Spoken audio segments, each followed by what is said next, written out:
chances are at your community you view the activities department as an expense. Which money goes out, it is an expense.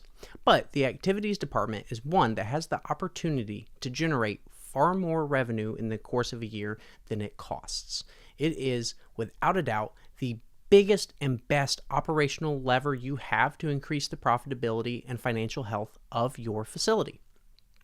Now, this might be surprising because it's not the traditional role. We have not viewed activities in this way traditionally inside of senior living. But I'm going to show you how you can take your sales and marketing team, your activities team, get the right operational philosophy with them, and win. So step one, if you have a van, please make sure that van is going all over the place.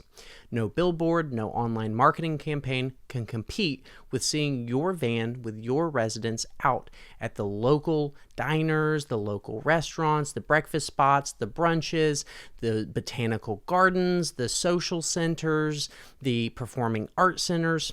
Nothing will be able to communicate what life is like at your community better than showing residents out doing wonderful, fun stuff. Huge waste of money to have your van only take people to and from the doctor's appointments. Now, number two, pictures, pictures, pictures, and videos. Please work with your activities team to understand they must take pictures of everything wonderful that they're doing. You want to be able to document. This forms the basis of all your marketing material. Now, before you just tell them take pictures, help them to understand how to compose a picture, how to make sure something looks good. They can Google on their phones, whatever model they have, how to take great portraits. What are the settings to use? This will make sure your photos do not look bad, but they look good. Now, obviously, it's going to be different than if it's in a studio and with lighting and special cameras. But with today's smartphones, you can get incredible photos that can go on your marketing materials. They're that good, but you just have to know how to do it. So work with the team on taking the pictures and knowing how to take the pictures. Next, social media. This is something where we're going to be posting our pictures, photos, and videos. This is so families can see it. You can also take this and put some of your marketing dollars into social media ads because a lot of seniors use Facebook. Now, there's different social media platforms. You want to be smart about it. Not as many in the 60-plus community are using Instagram right now, but they are using Facebook. You want to be smart about which social media you're using, how you're paying for it, and what your geographical locations that you're paying for are. But if you do that effectively, it can extend your reach as long as you have good pictures that show life being lived. Next, families. When you have those pictures, share it with families. Too many families only get calls about healthcare. Mom or dad has some issue with their diagnosis. They've got new medications. They've got a new doctor's appointment.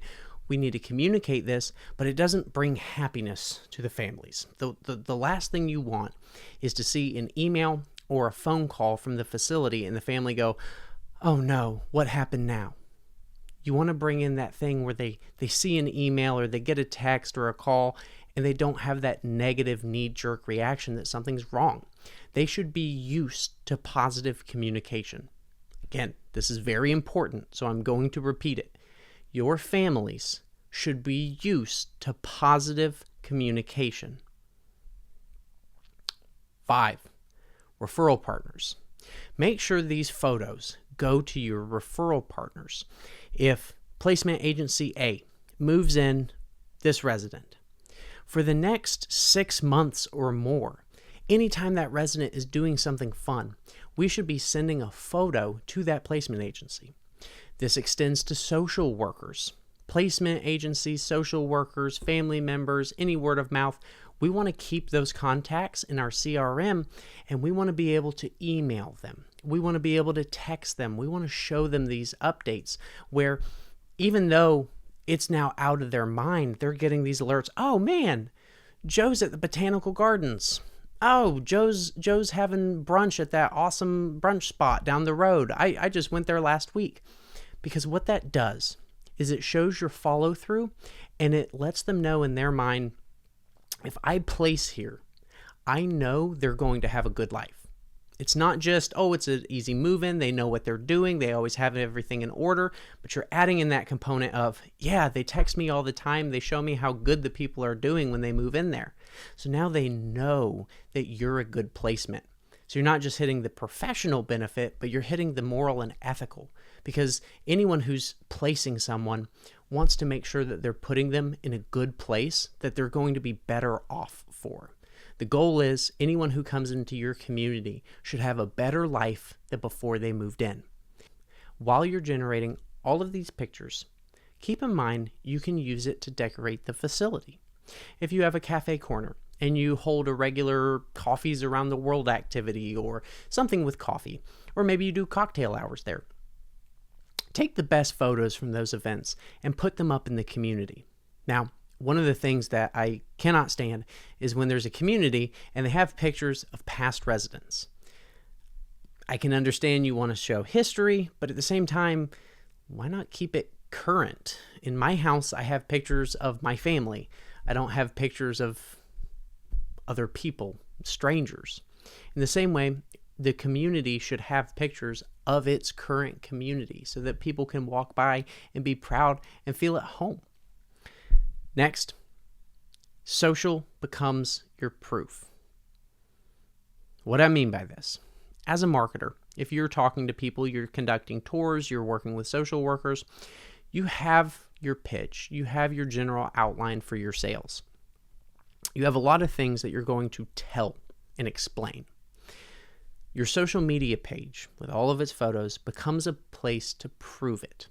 The reason why I say it proves it is when I see a social media page and the posts are once every month, once every 2 months, that tells me how frequently they're doing something that's worth posting. But if you're working with someone and say, yeah, check out these photos, look at our social media page, and you're scrolling through and you have 2 to 3 posts a day, you just see the proof that we're doing this consistently. This is not a marketing gimmick. This is not something that we're faking. We're not reusing photos. No, we're showing that a great quality of life, a great experience of daily living happens every single day at our communities. Now, the final point. Let the residents and families be your marketers. If you're conducting a tour, you'll have your regular speech, you'll have what you normally say. But nothing in the world you can come up with is more powerful than talking about your community and then saying, hey, I'm going to go step back for a little bit. Why don't you just go talk to our residents? It's lunchtime. Just go talk to them. Or maybe you invite them for a family party. Hey, talk to the resident families, talk to the residents.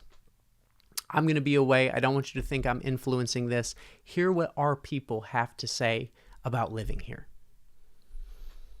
If you can get the experience of daily living so good that your residents and families become your marketers, they tour the community, they see the pictures, they know the Facebook page, they see your website, they see everything that you're doing on a consistent basis.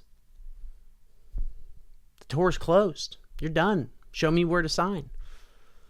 This is how you turn your activities program from an expense into your highest revenue generating department of all. I hope this helps you increase the experience of daily living at your community. Good luck.